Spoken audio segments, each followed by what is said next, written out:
আছে এ নয়, আরেকজন। তো একদিন আমার সঙ্গে গিয়েছে কলকাতা, পাশের রুমে ও আছে, এক রুমে আমি আছি। হঠাৎ করে রাতে আওয়াজ হচ্ছে, ধর ধর, মার মার মার মার মার মার।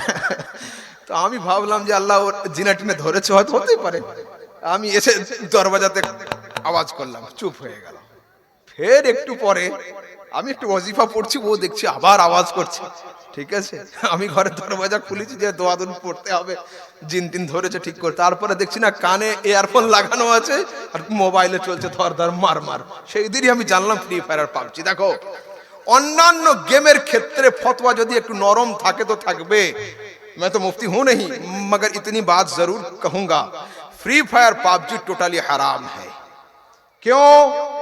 इस पे पैसा भी जाता है, वक्त भी जाता है, आंख भी जाती है, कान भी जाता है, जुबान भी खराब होती है। तो जिस चीज में इतने सारे नुकसानात है वो जरूर हराम है।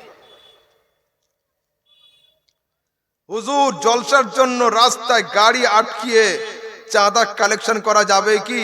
এটা ঠিক নয়, খিলাফে আদাব, গैर जो है মাকুল, এটা নয়। ঠিক আছে, এটা আকলে আসার মতো কথা নয়। কেন? যেমন ওরা পূজার জন্য বা আরো কিছু কাজের জন্য আমাদেরকে আটকায়, মনে মনে আমাদের আফসোস হয় যে ভাই তোমরা তোমাদের ধর্মের কাজ করবে তো কেন অন্য লোককে ডিস্টার্ব করছো? তো যদি আপনারা আমরা ফির সেই কাজ শুরু করি তো এটা ঠিক হবে না। জলসা করা কোনো ফরজ নয়, ওয়াজিব নয়। চারটে বক্তা আনার প্রয়োজন হবে না। যদি কালেকশন বেশি না হয়, অল্প করে হোক, ছোট হোক, নিজেদের টাকা দিয়ে হোক, এটাই উত্তম। চলিয়ে, বাপ রে, ইতনা বড় বড় क्या सवाल है। আসসালামু আলাইকুম। ওয়া আলাইকুম আসসালাম রাহমাতুল্লাহ। হুজুর, আমার একটা প্রশ্ন আছে। জি, কি এটা? মাইকের মধ্যে নামাজ পড়লে নামাজ হবে? মাইকে মাইকে লাউড স্পিকারে? আচ্ছা,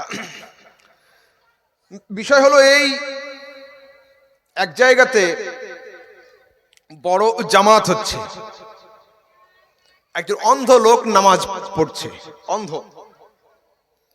ইমাম সাহেব নামাজ শুরু করে দিয়েছে, ও শুনতেও পায়নি, দেখতে তো পাবেই না। একটা ছেলে বল খেলছিল, ব্যাট বল, ও দেখলো আরে নামাজ শুরু করেনি, অন্ধ। ও বলছে আল্লাহু আকবার। ठीक है, ये अंधा फौरन अल्लाह हो नियत बांध ली, इसकी नमाज होगी या नहीं? नमाज नहीं होगी। क्यों? जिसने लुकमा दिया ये गैर मुसल्ली था। ये नमाजी होता तो नमाज हो जाती, मगर ये गैर नमाजी। तो माइक का नमाजी ना गैर नमाजी? ये माइक्रोफोन मुसल्ली है या गैर मुसल्ली? मुसल्ली रुकू करता है, ये सजदा करता है, सूरह फातिहा पढ़ता है? नहीं, तो ये गैर मुसल्ली है। तो गैर मुसल्ली का लुकमा कबूल नहीं है। दूसरी बात यह है, দুনিয়ার যত দামি কোম্পানির মাইক নিয়ে আসো না কেন, কোন কোম্পানির লোক এই কথা বলতে পারবে না যে আমি শপথ করছি, কসম খাচ্ছি, মাইক 4 রাকাত নামাজের মধ্যে খারাপ হবে না। বলতে পারবে কেউ? না। 10 বছর খারাপ না হতে পারে, 10 মিনিট নাও চলতে পারে। হলো?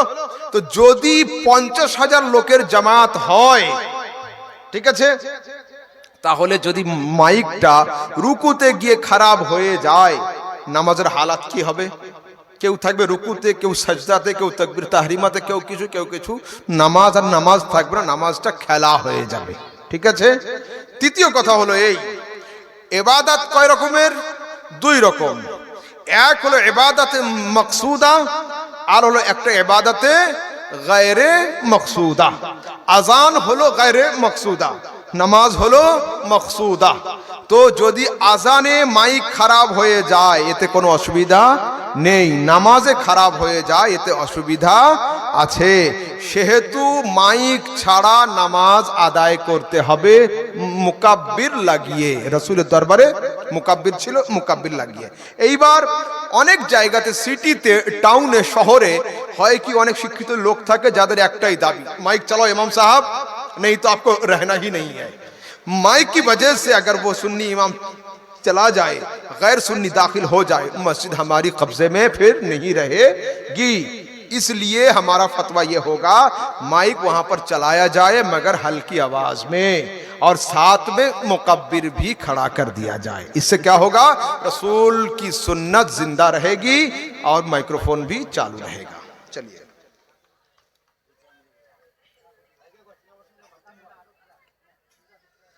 কোনো হিন্দু নেতা মন্ত্রীকে ইসলামী জলসা বরণ করা যাবে ফুল মালা দিয়ে? দেখো, এক হলো দিন, এক হলো দুনিয়া। এক হলো দিন, এক হলো দুনিয়া। মসজিদের হুকুম আলাদা, মাদ্রাসার হুকুম আলাদা, জলসার হুকুম আলাদা। যদি তার দ্বারাতে আমাদের কোনো ফায়দা হয়, উপকার হয়, সমাজ সেবামূলক কোনো কাজ হয়, you can do it, no problem, তুমি এটা করতে পারো। কেন? আমাদের দুনিয়াতে থাকতে হবে, দুনিয়াতে চলতে হবে, কিন্তু মসজিদে নিয়ে গিয়ে এই কাজ করা চলবে না।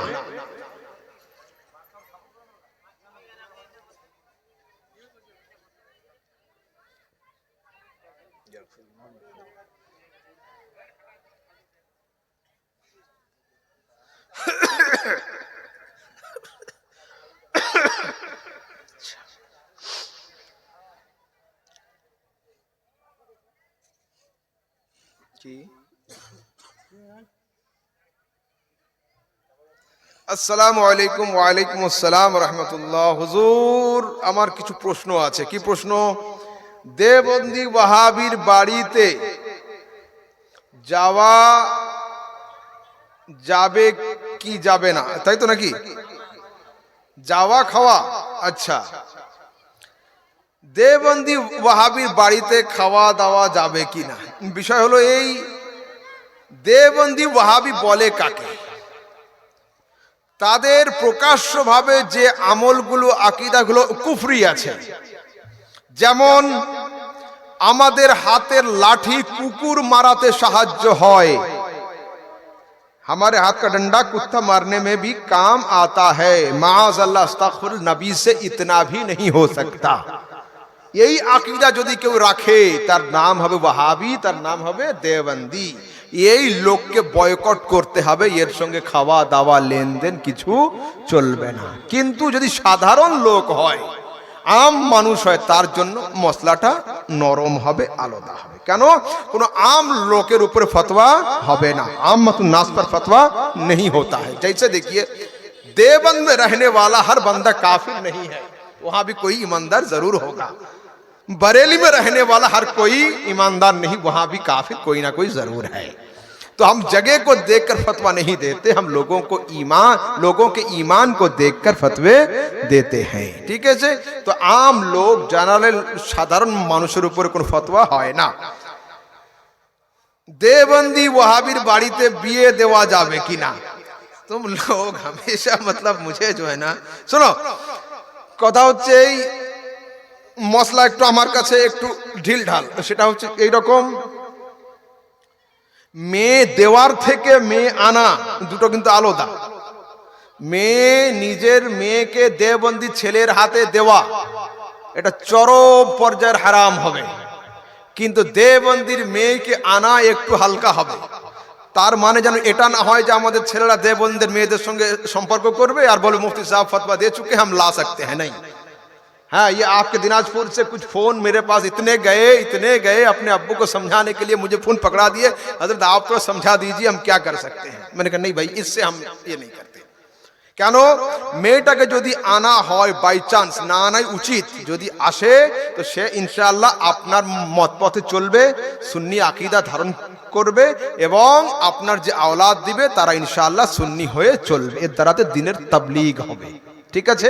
কিন্তু যারা প্রকাশ্য ওয়াহাবি, ওই যে আকীদা যে আল্লাহ চেয়ারের উপরে বসেন, अल्लाह झूठ बोल सकता है, नबी से शफाअत नहीं होगी, ऐसा अकीदा रखने वाला चाहे देवबंदी हो, चाहे वहाबी हो, चाहे अहले हदीस हो, उससे शादी करना करवाना दोनों हराम है। चलिए, पीरेर हाथे मुरीद हवा की जरूरी আছে हुजूर?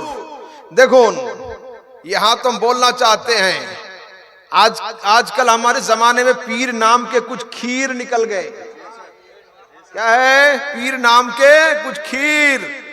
हम उस वक्त भी कहते थे, आज भी कहते हैं, हमारा नारा एक है, वो ये है कि हम किसी जाहिल को पीर नहीं मानते, जिसे हम पीर मानते हैं उसे हम जाहिल नहीं मानते। क्यों? ये हम नहीं कहते, तुम्हारे पीर, पीरों के पीर रोशन जमीर हजरत अब्दुल कादिर जीलानी ने यही दर्स हमें दिया। अब्दुल कादिर जीलानी फरमाते हैं, दरस्तुल इल्म हत्ता सिरतु कुतबन, मैंने हुसूल इल्म में लगा रहा, इल्म हासिल करता रहा, यहां तक कि अल्लाह ने मुझे मनसब कुतबियत पर फाइज फरमा दिया। तो এখন আমাদের সমাজে যে যত বড় জাহেল ও অত বড় পীর, যে যত বড় জাহেল ও অত বড় পীর। তো আমরা কোন জাহেলকে পীর হিসাবে মানি না। পানি পিও ছান কে, পীর পকড়ো পহচান কে। এই দক্ষিণ দিনাজপুর কুশমন্ডি আছে না, মালদা কুতুবগঞ্জ আছে, এই এলাকার দিকে একটা পীর আছে, এই পীরের নাম হলো জিন্দা কাবা। কি নাম? জিন্দা কাবা। পীর সাহেব থাকে চেয়ারে বসে, আর পীর সাহেবের চারিদিকে মুরিদরা ঘোরে, লব্বাইক আল্লাহুম্মা লব্বাইক, লব্বাইক লা শারীকা লাক লব্বাইক, ইন্নাল হামদা ওয়ান নি'মাতা লাক ওয়াল মুলকু লা শারীকা লাক। ওরা বলে কাবা যাওয়ার দরকার নেই, এই পীরের চারিদিকে ঘুরলে আমাদের তাওয়াফ হয়ে যায়, ইনি আমাদের জিন্দা কাবা। আল্লাহ পাকের ইজ্জতের কসম, একমাত্র কাবা ঘর ছাড়া কোনো ঘরে তাওয়াফ করা চলবে না। যদি কোনো জিন্দা পীর নিজেকে তাওয়াফ করায়, ওকে পীর মানাও হারাম, ওকে সুন্নি, ওকে ওর হাতে মুরিদ হওয়াও হারাম। अब सुनिए, हमारे कुछ जाहिल सुन्नी हैं, वो ये कहते हैं कि 7 मर्तबा अजमेर जाने से हज का सवाब मिल जाता है। मैं कहता हूं 7 क्या 70 मर्तबा कोई अजमेर चला जाए, हज का सवाब नहीं मिलेगा। अगर कोई चांचल छोड़ के अजमेर जाके घर बना ले, तब भी हज का सवाब नहीं मिलेगा ना, কোনদিন নয়। এই রকম জাহেল জেহালাতের সঙ্গে দ্বীন ও সুন্নিয়াতের কোনো সম্পর্ক নেই। মাজারে মাজারে কি হচ্ছে? ছেলে মেয়ে নারী পুরুষ একসঙ্গে অবাধে মেলামেশা চলছে, এগুলো চলবে না। পাথর চাপড়ি জানেন? বীরভূমের পাথর চাপড়ি দরবার আছে না বড়, দাতা মাহবুব শাহ রহমতুল্লাহ আলাইহির মাজার। আমি ওখানে জিয়ারত করছি, একটা মেয়ে এসে আমাকে এটা দিয়ে এক ধাক্কা দিয়ে সাইড করে দিয়ে উনি জিয়ারতে চলে গেল। এর নাম সুন্নিয়াত? এইরকম সুন্নিয়াতের সাথে ইসলামের কোনো সম্পর্ক নেই। মাসলাকে আলা হযরত এটার নাম নয়। আমাদের আকীদা, আমাদের মতপথ হলো এটা যে মাজার শরীফ থেকে 4 হাত দূরে দাঁড়িয়ে আদবের সঙ্গে সূরা ফাতিহা পড়ে, 4 কুল পড়ে, তাসবিহ বাজায় পড়ে দোয়া করে বাড়ি চলে এসো। রুকুরও দরকার নাই, সাজদারও দরকার নাই, বেলা উযুর চুম্বনেরও দরকার নেই। এর নাম হলো সুন্নিয়াত। চলুন আগের দিকে যাই। তারপরে কি আছে?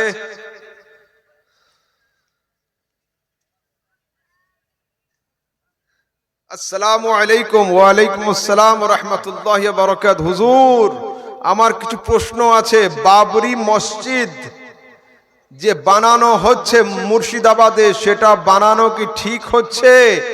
বাবু দেখো, this is political issue, so I don't want to say anything about this subject in front of camera. ওয়ালাইকুম আসসালাম। হ্যাঁ, ওইগুলোই বলছি আমি যে এ সম্পর্কে আমি কোনো আলোচনা করতে পারবো না। কেন? এটা ইন ফ্রন্ট অফ ক্যামেরা, এটা পলিটিক্যাল জিনিস। চলুন। জি,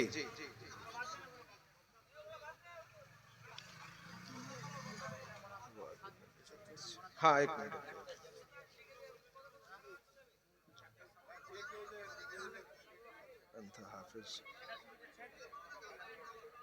আচ্ছা, আর একটা প্রশ্ন আছে, দেখুন। অন্ধ হাফেজের পিছনে নামাজ হবে কিনা? শুনেন শুনেন, অন্ধ হাফেজ কি আছে? অন্ধ হাফেজ, এর পিছনে নামাজ হবে কিনা? যদি আন্ধা হাফেজ, তাকে একবার দিক ঠিক করে দিলে নিজের যে কিবলার পহচান করতে পারে, বারবার ঠিক করতে হয় না, তাহলে তার পিছনে নামাজ হবে। আর যদি ও দিক ঠিক না করতে পারে, তাহলে হবে না।